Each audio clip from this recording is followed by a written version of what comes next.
How many times would you let the world tell you no before you gave up on your dream? After submitting my manuscript to 147 agents and being rejected 147 times, I learned how to publish the book myself. 147 times he heard it's not going to work. I don't want an okay life. I want to be exhausted when I'm in the dirt. It's your obligation as a human with these lives that we only get one of, to be able to venture out and do something unique and special. Ty Allan Jackson is an award-winning children's book author. His book that no publisher wanted has now sold hundreds of thousands of copies, and his work has been featured in CNN, NBC Nightly News, The Steve Harvey Show. I could keep going. Before then, there was a moment where he had to decide to let fear win or... Just before my 40th birthday, I looked in the mirror and I saw my very first gray hair. At almost 40 years old, I didn't know my purpose. I was about a week before the question that would change my life. In this episode, you're going to hear Ty's strategy of how he was able to personally sell hundreds of thousands of books and not even need the traditional route. I'm terrified. I'm thinking to myself, okay, I got, 2,000 books in my garage. Nobody wants to carry them. How am I going to sell them? So I asked myself a very, very simple question. His mindset around resilience and risk. Nobody cares. Nobody cares. Nobody cares. Right. His crazy philosophy around saying yes to everything. I've gained over 150,000 followers in the past year and a half. Just changing that. This, my friends, is Ty Allan Jackson.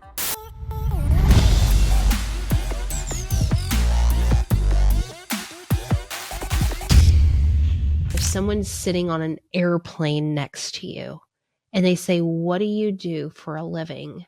How do you choose to respond to that? So I love that you said, "What do I do for a living?" as opposed to "What do I do?" Because what do I do is that I'm a dad. When I think of primarily who I am and what I stand for, I love being a father so much, and that's so relevant to my life. And I think that's the byproduct of the success I've had as an author, because I look at it in a very paternal kind of way of just wanting to hug and embrace children through literacy. So I'm a literacy advocate. I know most people would probably defer to me as an author, but I think that's the what. I think the why is the advocacy, and really showcasing to children the joy and the power of reading, which was which is paramount to my growing up as a kid. More than any other, more than music, more than video games, more than anything, I was a reader. And that really kind of drove me into this space. How come it was paramount in your life? Because we were poor. And my mother was 15 when she had me. And by 17, she was two of us. My father was incarcerated. And so just me, my mom, and my little brother on welfare, we didn't have a lot. There was no access to, we didn't go out for dinner. We didn't go to the movies. We sometimes didn't have a TV. But one thing we could always get are books at the library, as my mother would say, for free 99. So we would go to the library, and she'd carry as many books as she could, and she spread them across her bed, and she would read to us with such energy and enthusiasm. It was like watching a Broadway play, right in front of me. And that bond and connection to her and through reading, just resonated with me in such a big way that it became the primary way that I entertained myself as a kid. Was it primarily entertainment? Do you see it as entertainment? Do you see it as learning? What was some of the maybe takeaways you were getting from reading back then that you didn't realize you were getting? I think life. I think the book. I was reading books that I probably shouldn't have been reading. Before 10 years old, I'm reading Ralph Ellison's Invisible Man, Native Son, Richard Wright. I'm reading Truman Capote in Cold Blood. I'm reading Mice and Men. By 10, I'm reading really forward thinking. I think I read the biography of Malcolm X at 11. And so I'm like, yeah, it was like what? Who is this kid? What is he doing? And then comic books. Comic books was such a big factor of my life. The novels made me look at life, but the comic books made me look at joy and happiness and creativity and like I resonated more with comic books. Like I felt like with the novels I was looking at the way life is, and with comic books I felt like I was looking at the way I could make my life. What did you want to be when you grew up? So as a kid from the Bronx who really loved science and was awkward around girls, I totally resonated with Spider-Man. Because Spider-Man was a kid from Queens who was really good in science, who was awkward around girls. I was Spider-Man. And so that bond and connection, not to mention Spider-Man's like the only kid in the real superhero world. Yeah. So I really like I saw myself in that character, and I loved how he had this persona as like a really dorky, geeky kid, but then he put on this outfit and he was just not only badass, but he was charismatic, he was funny, he was witty, he was just like all these things. And I'm just like, I love the parallel between the two. Mm. And it just made me look at my life and the world in a completely different way. What'd you do when you grew up? Like, what was step one for you? Because I'm guessing, and you can tell me if I'm wrong, you weren't like thinking that this was a thing that you do Oh, now. Like, you, yeah, oh no, because not at all. No. Boy, such a great question. In early adulthood, I started working this job downtown in New York City, which is where I lived, and I worked in a retail store, and it just happened to be like in the center of New York City. So you'd get celebrities coming in all the time, and I would just be in awe of the people who were walking in and just how personable they were. I got the ability to talk to some people from a Mike Tyson to a P Diddy, who maybe that's a little weird, but Dan Rather, like I would like just these really interesting Tom Brokaw, like you're probably dating myself for some of the younger people, but just this really interesting clientele, and just get the ability to just like converse with them, and it just opened up another world on how these people who lived this life were also so approachable and so normal. um, and so I worked this job for about 15 years. I was there for well, a little more than a decade, and I just worked jobs. I didn't really have a career. I didn't have how a did you get that purpose. job? How did you get it? I got it from my mom. My mom had a friend who did security for this retail store and got me a job. I started at I think 17, and I stuck around until 30 something. And I actually I really loved it. It taught me a tremendous amount about how to take care of customers, on how to manage and staff, and it was really a lot of fun.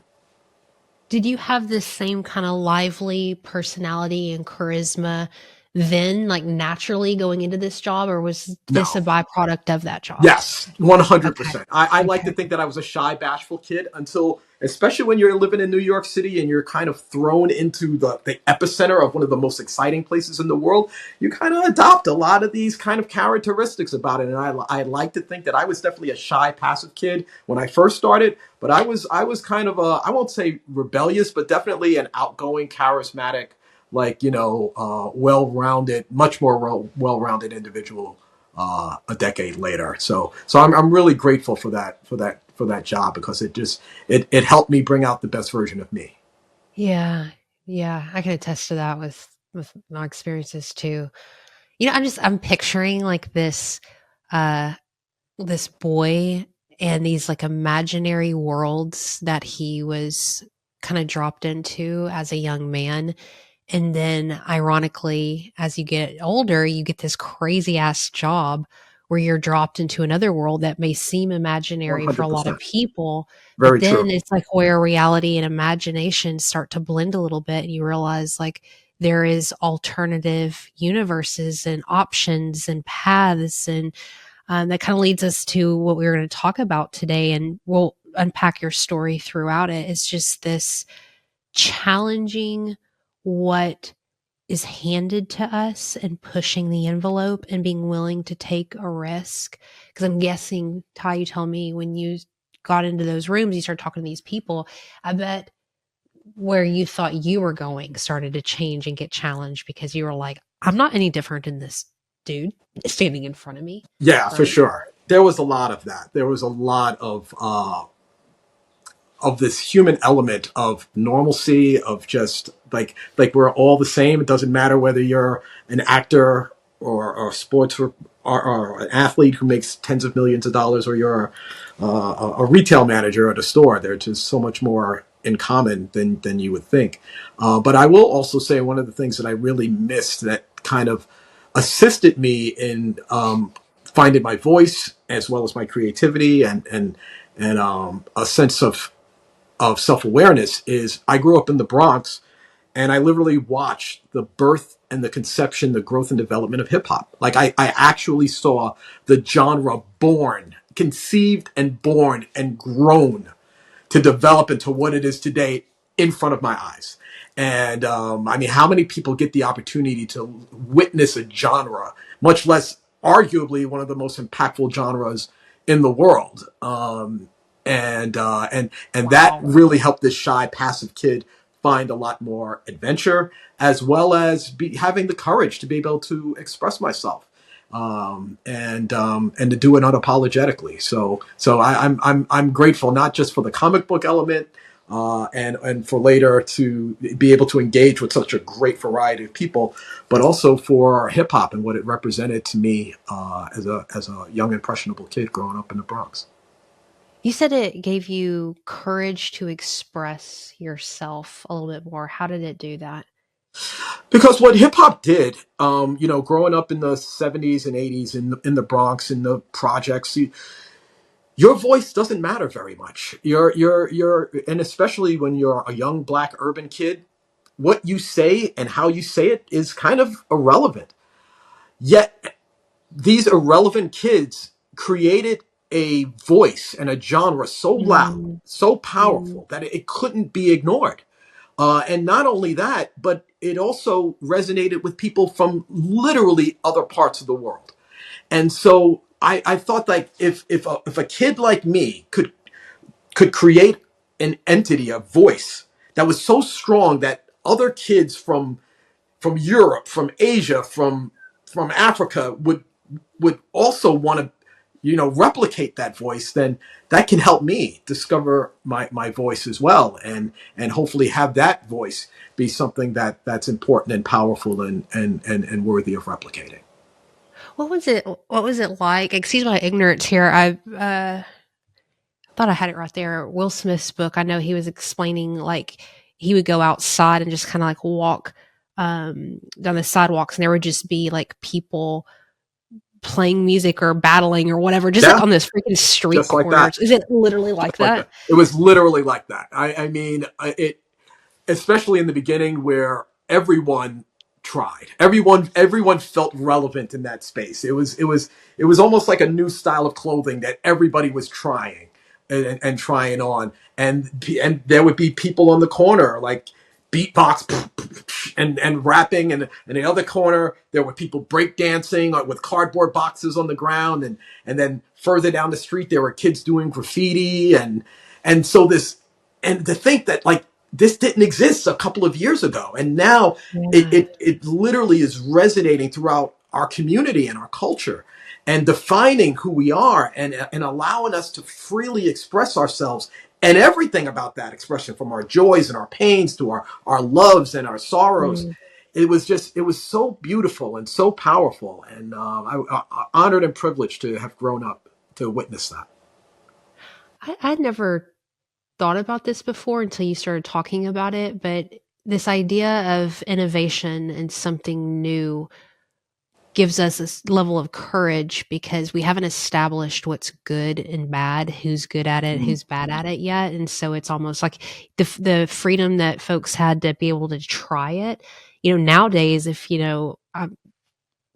I'm trying to try something new and I'm gonna immediately compare myself to some freaking expert or celebrity or Sure. whatever. I'm like, "I suck at this. I can't do it," you know? Right. But when something's new, Yeah. there's not a hierarchy there, and so we're all Great on an point. even playing ground. How cool is that? I've never thought about Exceptionally. that, but Yeah.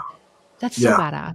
Yeah. And so there's right. There's no one to compare yourself to. So you don't say to yourself, "Boy, I'm really bad at this," or "I'm really good at this." You're just doing it Uh, and enjoying the process, and finding your own, your own style, your own space. So, and that's why it resonated with everyone. Everyone in some capacity took something from it, and made it their own in their own way. And some propelled and went really further with it, and some just kept it sacred for them in their space, Yeah. and it meant to them whatever it needed to be. Yeah. But it Yeah. was really beautiful. So take me back to mid 20s, late 20s, you're approaching that 30 mark. You just had a really cool career, learn new skill sets. What did you start dreaming of at that point in your life? Where were you heading next?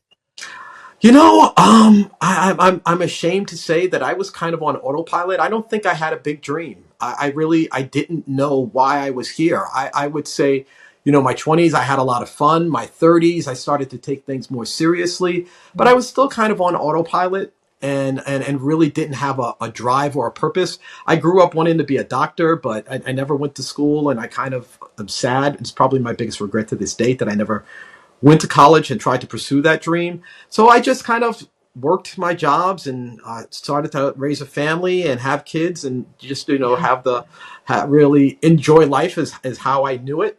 But I didn't have a really great sense of goal and direction, and I certainly didn't get the idea to write a children's book. But once I did, it changed every facet of my life. What switched in you? So it ultimately was a question from my son when I was 40, who, well, I'll tell you a quick story just before that. Just before my 40th birthday, I looked in the mirror and I saw my very first gray hair. And it was such a turning point in my life because it made me realize that at almost 40 years old, a week before my 40th birthday, I didn't know my purpose. I didn't know why I was here. And I knew it wasn't just to work a job. I knew that I was meant for something greater, but I had no idea what that thing was. But that one gray hair said the clock is ticking. And whatever it is that you are here for, you need to open your eyes and find it. And that was about a week before the question that would change my life. And the question came from my son, who was 8 years old, who very simply said, "Dad, can we open up a lemonade stand?" And he made $50 in 3 hours selling lemonade. And he said, "What am I going to do Ain't with the bad. $50?" I That's said, not "I don't bad. know."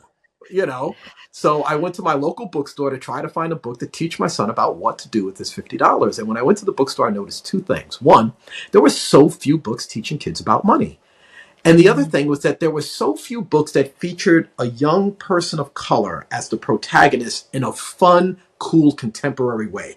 Not Underground Railroads, not, cultural or historical, just fun. So Right. I put those two elements together. The name Danny Dollar popped into my head. I went home and started writing. It took me a year to write the story. And after submitting my manuscript to 147 agents and being rejected 147 times, I learned how to publish the book myself. I named my company Big Head Books. You could see why. And then 2 years after my son said, "Hey, Dad, can we open up a lemonade stand?" My first book was born. And it was the proudest day of my life because it just it made me realize a quote that I once heard Mm. from Mark Twain, who once said, "The two most important days of your life are the day you were born and the day you find out why." And the day that I held that book in my hand for the first time, I knew why I was here. I was here to write children's books and inspire children to read, believe, achieve, and succeed. You just said a lot. You just said a lot that let's start with this name got dropped to you. Where do you think that comes from? Like, what's your hypothesis? I know none of us will ever know, but it's just so interesting, man, how these like moments that you can't freaking make up, Yeah, like a name came to you in that moment. Like, it what's did. your hypothesis with that? I think the beauty of it is I don't have one. I literally sat there. I was in the Barnes and Nobles and I'm looking and I had this epiphany. And the name, it was almost like it was just dropped in my lap. Wow. I don't have a philosophy or a hypothesis on how it came to life. I just knew the name Dollar and then Danny Dollar, Danny Dollar. It made sense. It felt right. And from that moment on, my life hadn't been the same. Danny has been an integral part of my life. And I like to say the lives of hundreds of thousands of children around the world. then you get rejected. You get a sign from God, the muse, whatever. You are obedient to that voice because you know that's what people tell you to do. They're like, you got to be faithful with what's given to you, yada, yada. You bust your ass for like a year writing this book. You give Danny Dollar a name, a voice, and not one, not two, not three, 50 something 47. rejections, 147. 147. No thank yous. What did that do for your spirit after working hard and thinking this was the greatest idea ever? It energized it. I don't even want to say at any point that I lose hope or faith. It did actually quite the opposite. It made me more driven. It made me more excited that what I was doing was the right thing. And I don't know exactly how or why, but I knew that those rejections were going to be my fuel to do this Yeah. myself. And forced me to develop a skill set to where now I publish all of my own books, and I've sold over 300,000 copies of them independently. And if not for those 147 rejections, I wouldn't have that skill set. Not to mention, I also looked, if I'm being really transparent, at the cultural significance of a black author with a black character promoting financial literacy. Yeah. There really hasn't been anything like that before. And I can envision a lot of these publishers and agents who looked at the book, didn't look like me, didn't understand my voice, didn't understand where this was going.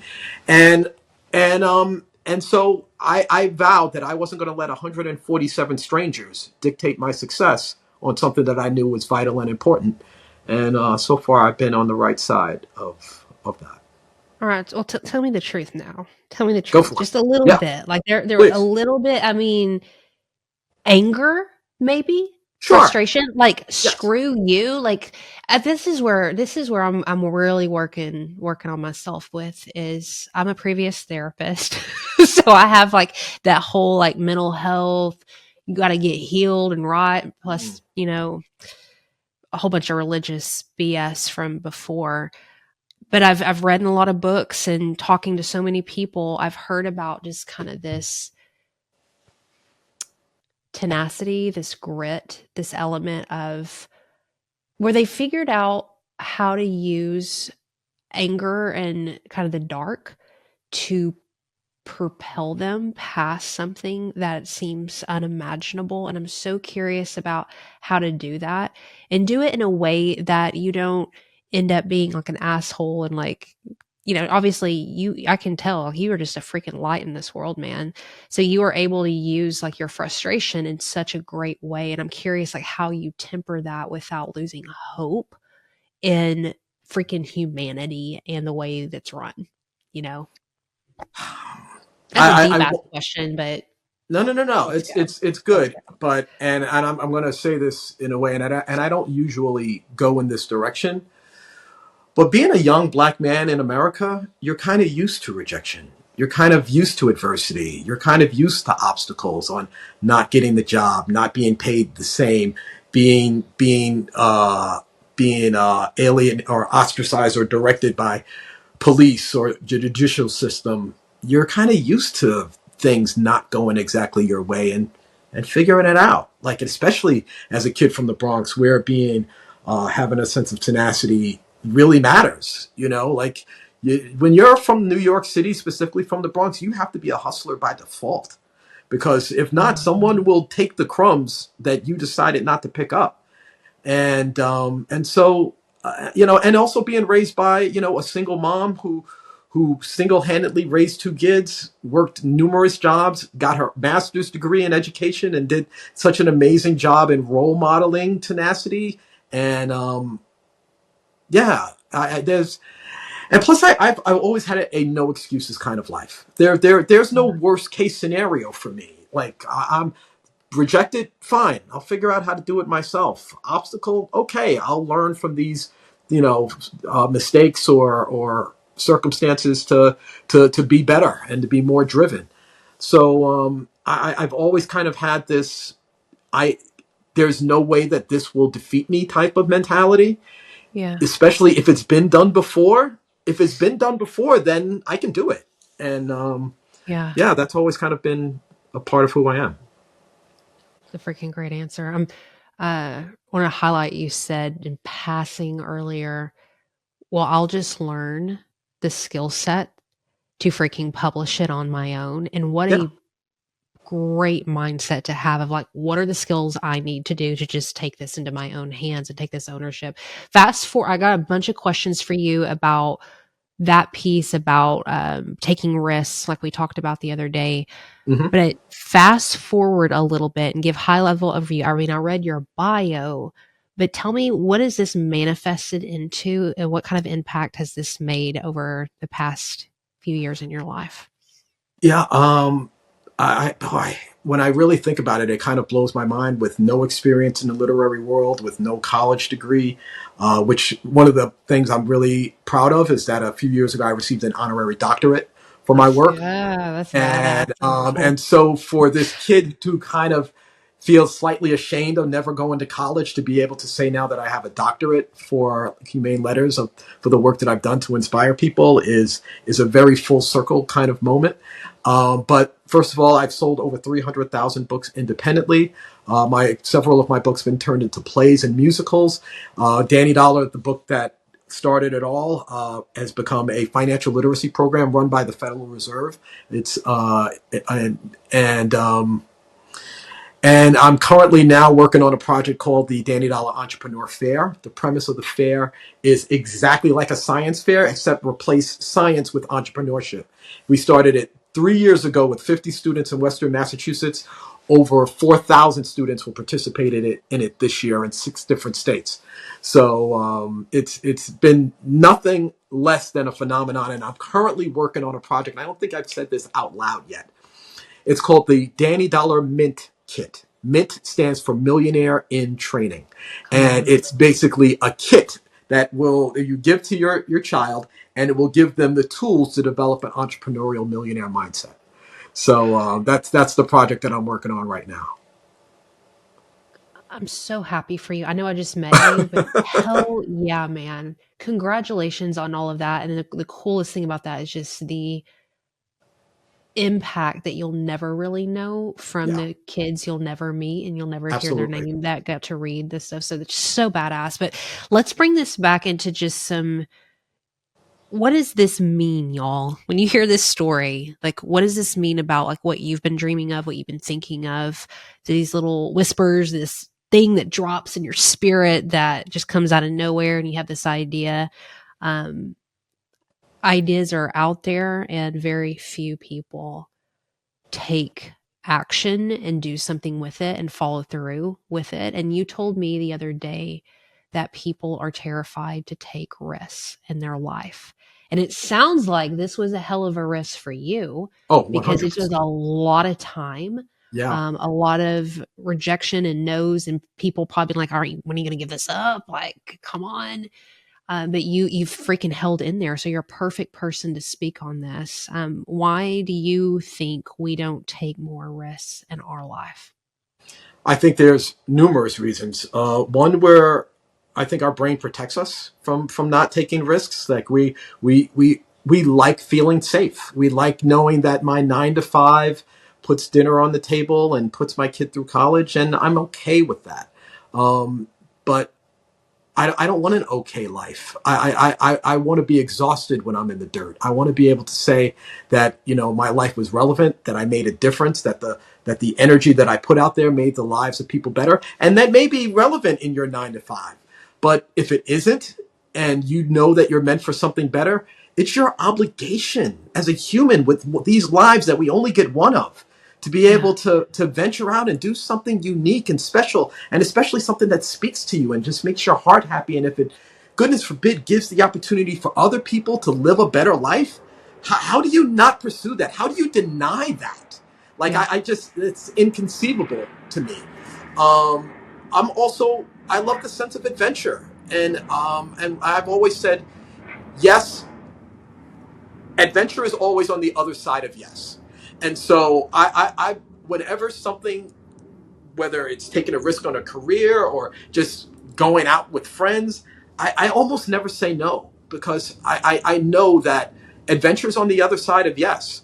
And so, especially when it comes to my career, If I have the idea to write a children's book, despite the fact of having no experience or resources to bring this to life, if it speaks to me and I know that that's what I'm supposed to do, I'm going to say yes.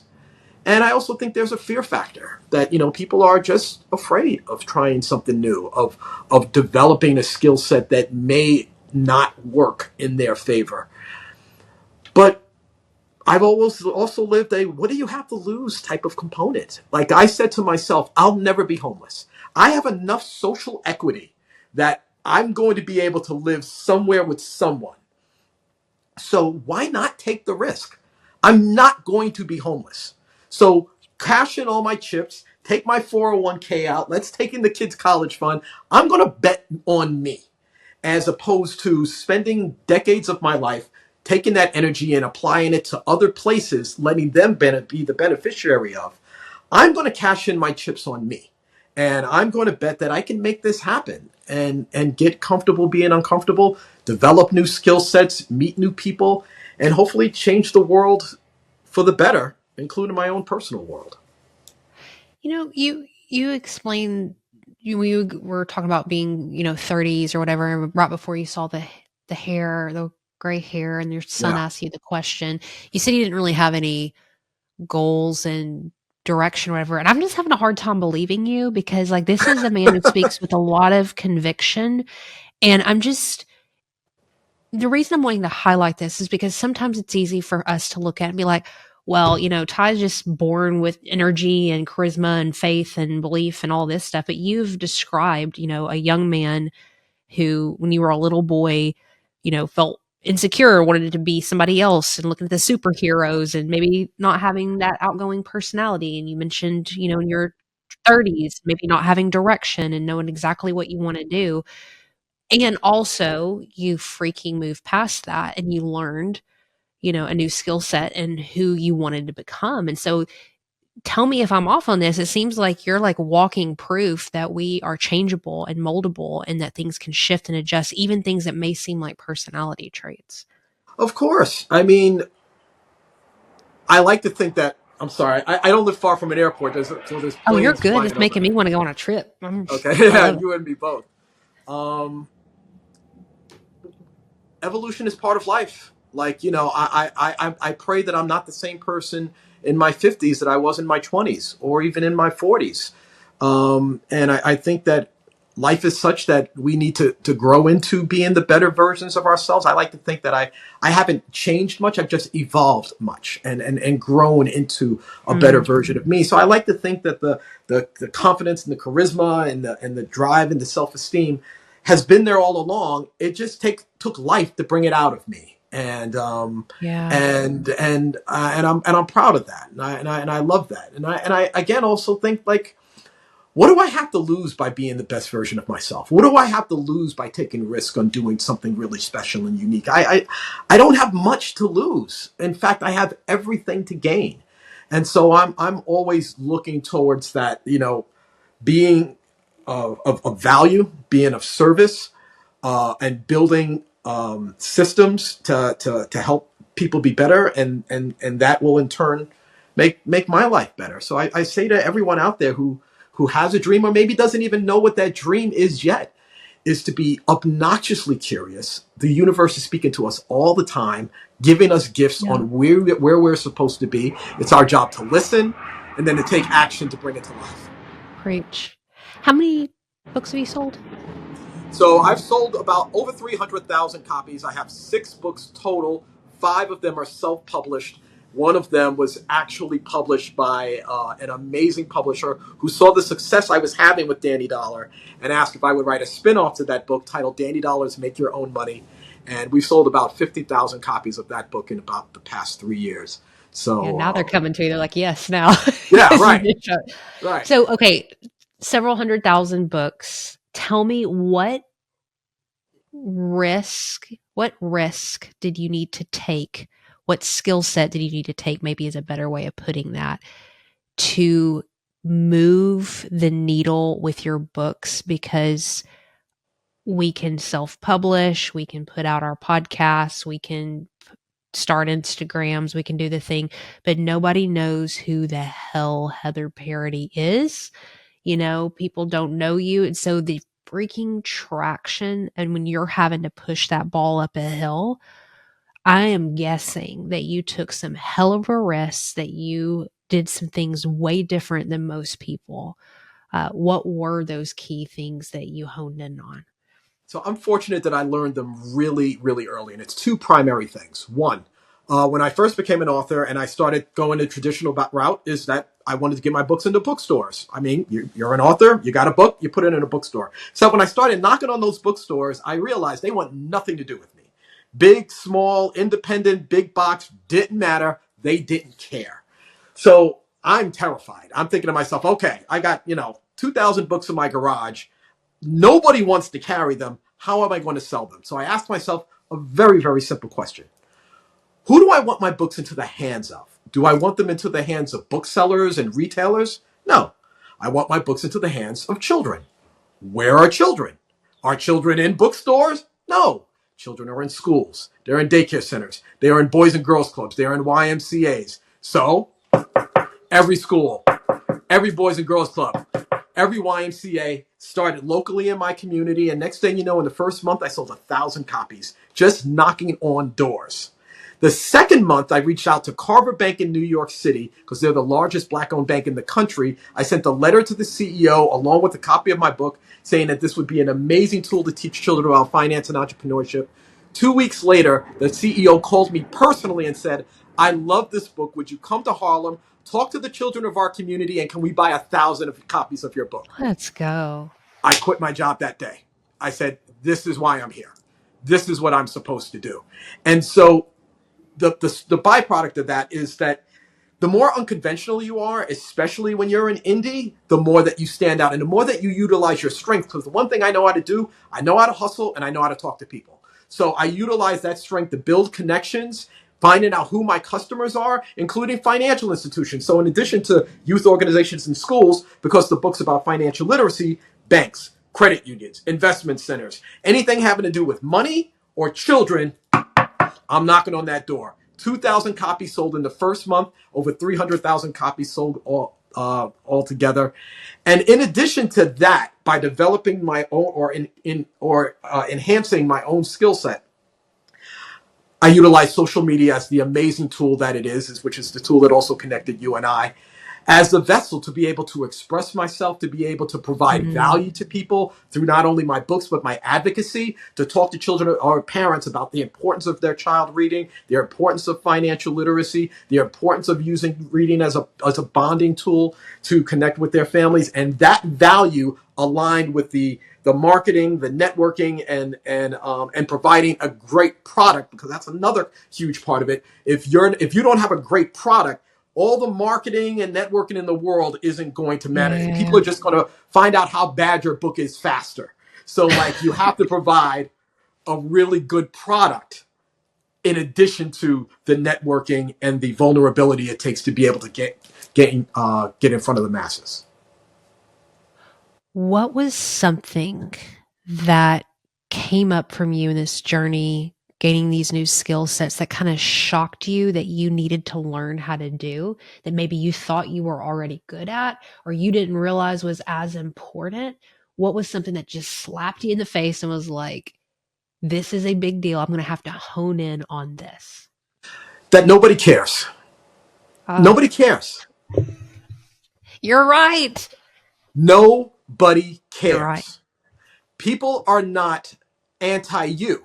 They're just pro-them. So your objective is to make a product or service that's of value to them. Because if not, nobody cares. Nobody cares. So, and no one's coming to save you. Adding those two components are like, okay, how can I create a product that makes people care? That provides value to people. And that's why when I first started social media, I was doing the dances and the trends and all that other stuff, but nobody cared.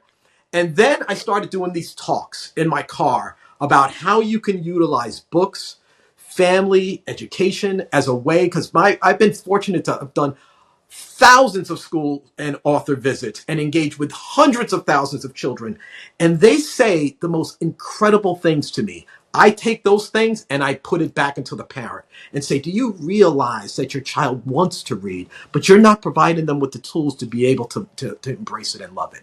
Or that they just need to be heard? Or are you really, like, who is your child really? Like, one of the things I like to say, like, when you go to work every day, the average everyday person, and then you come home, which version of you is most authentic? Is it the home version or is it the work version? Because if it's the work version, then you're getting the less authentic version at home. What are you doing wrong that person doesn't feel that they can be themselves totally in what should be their safe haven? So providing value, knowing that nobody cares. How do I provide value in my content and in my product to make them care? Is that what you attribute, what is it, over 200,000 followers to, is having that mentality? Yes, 100%. In fact, I would say since I've changed my mission in providing value, I was probably at 100. I've gained over 150,000 followers in the past year and a half, just changing that. Just sitting in my car, sitting on my couch, and being able to provide value. Like, I just an hour before we spoke, before I got on with you, I provided 3 tips for parents who have a child who doesn't like to read, and already I've got, I think, about 400 likes, about 300 likes, and a number of shares in just the past hour. Just providing that value. Circling back to you being a dad, Yeah. how has this shifted, I guess, your mentality around your relationship? Is it boys you I've have? I have 3 girls. I'm sorry. I have a 21-year-old girl, a 24-year-old son, and a 28-year-old girl. So they're all adults, and I love the idea that the evolution of being a parent from when they were 3, 6, and 9 to now being, these full-fledged adults, and how I've evolved into being a parent to them in a way that is true and organic and loving. We're Yeah. beautiful friends. I talk with them every day, and they bring out the best in me, and I like to think I bring out the best in them. And it's also helped me substantially in my career in being able to be paternal to the hundreds of thousands of children that I engage with. Yeah. Later today, I'll be surrounded by about 400 kids, talking to them about entrepreneurship through my program, the Danny Dollar Entrepreneur Fair, and just listening to them, hearing their voices, respecting their energy. It is the greatest gift I could possibly have. Risk. There's a lot of folks who listen to this show who are parents or responsible over someone. And what I've heard a lot, what I've felt and experienced is sometimes hesitancy because you feel selfish or it's the wrong season or whatever. Now, I know that's a bunch of BS. After a lot of internal work and praying and, just sucking it up. It's hard. It's hard because when you look around you, there's not a bunch of folks, in real life who I know at least who are like really pushing the envelope and doing things outside of the box and so forth. And so sometimes when you have these little humans looking at you, you think, am I being selfish or is this crazy? Am I putting, unnecessary risk on them? Me working extra hours or us not doing as much as a family because we're investing back in this business or whatever. And you lived this and you are now, have the fruit of it. And I'm curious your perception now looking back, what are your thoughts on parenting and taking risks when you got little ones who were looking at you? Well, first thing I like to tell parents is that what you're doing is unprecedented in human history, because there has never been a person like you or a child like you under your set of circumstances. So what you're doing is unprecedented in human history. No one has ever parented like you or been the recipient of that parenthood. So be patient with yourself. Be gentle with yourself. You're doing the best job you can under the circumstances because it's never been done before, Mm. ever, and will never, ever be done again. So when you like look at it in such a large scope, to realizing the way I parent and who I parent to is unprecedented in human history. It just gives you a little humility and gives you the ability to kind of step back and go, you're right. The way I parent is different than the way you parent. Your child is different than my child. So like, even for me to give you advice about what it is that you can or can't do, it doesn't quite work because I don't know that your complete circumstances. Yeah. Being a parent is the greatest on the job training of all time. Like it's never happened before. So be patient with yourself. Give yourself some grace, That's good. and know that you're just doing the best you can. The other component that I think is so important, and I think we really miss this, is just asking. Sit down your child and ask, how am I doing? Like, are you okay? Are we good? What can I do better? And it doesn't mean that That's it good. doesn't necessarily mean that you'll take their advice and do it, but you'll know where they're coming from. Yeah, you know, and we all have things on our minds that we would love to express to our children, our parents, our significant others, on things that I would prefer. I don't like when you say this to me, or I wish we did this more often, or I really love when you call me this. Like, have that conversation with your child. Like, sit down and go for a long walk in the park and Mm, ask, how are we doing together That's good. as That's a good. child and parent? Like, what could I do better? Where could I improve? What do you really love about us? Like, Mm, communicate, and Yeah. then take it, and parent from there. Excellent. Thank you. Thank you for that. I have a final question for you, but you didn't have to do this. You didn't have to say, yes, Heather, I'll come on your stinking podcast and talk to you for an hour about whatever. So I'm so grateful for your time. And I also just researching you and learning more about your work and like creeping on you on Instagram. I'm so freaking glad you said yes and are doing this work. Like I said, the generational impact that you're making, you'll never fully know. And it's just so Thank you. cool to see you kick ass out there. Thank you. Before our final question, what would you like our listeners to do? How could they best support you right now? You know, but supporting you is supporting me. Read to your kids. Go to the bookstore at least once a month. Put a $20 in their hand, $10 in their hand, and let them go. I'm not saying I live a privileged life, but I live a life that I'm so obnoxiously grateful for. Yes, go online and purchase my books, or advocate for my programs, but I know the joy and the power of reading. I know what it Mm, does to our children and how it helps them evolve into the greatest versions of themselves. Yep. So the best thing you can do for me is what the best thing you can do for your family. Go to the bookstore, go to the library, read to your kid, sit them on your lap, bond with them. I think it's the greatest gift that we can give our children outside of love is the gift of literacy. And so, Yeah. so more of that. And just real quick, I want to say Yeah. also, I didn't have to say, you said I didn't have to say yes. I do. I have a personal mantra that I don't say no. It doesn't matter if it's big or small. I don't say no. If you ask and I can, I will. The only time I say I can't, or the only time I say no is when I can't. But if I can, I will. And so you asking me, I was going to say yes anyway, because adventure is always on the other side of yes. Oh, So if you're watching this on the video, my mouth is straight up open because what you hear from successful people, you hear about leveling up is that you need to learn how to say no more and be, more intentional with your time and so forth. I know there's a level of wisdom in that, but I yes, don't hear many people say what you just said. That's why I'm like, what? You say yes? I say yes to everything. If you invite me, I show up. And it doesn't matter if it's a tea party or a podcast, I always say yes. Adventure is always on the other side of yes. And even if it's a negative adventure, then I grow and I learn. But Shoot. but adventure is always on the other side of yes. Freaking love that. Very last question. What is something in your life currently that you are deeply questioning that you do Mm, not have the answer to? And it can be deep, it can be small, like, boy. what's going on with Taco Bell's breakfast burritos or whatever it is. But like for Oh real, I my don't God. understand how people That eat is that for such a good breakfast. question. Like, And boy, maybe this is so timely.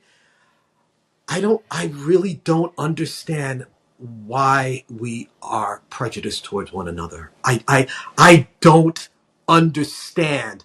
The last thing I would want to do Yeah. is live in a world where everyone looked, act, talked, walked Yeah. like me, listen to the same. Yeah. I don't want to live in that world. I don't grasp why so many are bent on creating a world for only one type of people. I don't get it. The Yeah. world is so beautiful in its differences. It's so vast in how we are unalike, and I love all of it. From your different genders to your different races to nationalities to height, weight. I don't care. I Yeah. love every bit of the rainbow that makes us who we are. And I'm grateful that I see the world that way. And I only wish for more of us to look at the world that way. Amen to that. Ty, thank you for your time today. This was awesome. I appreciate you, sister. Yeah.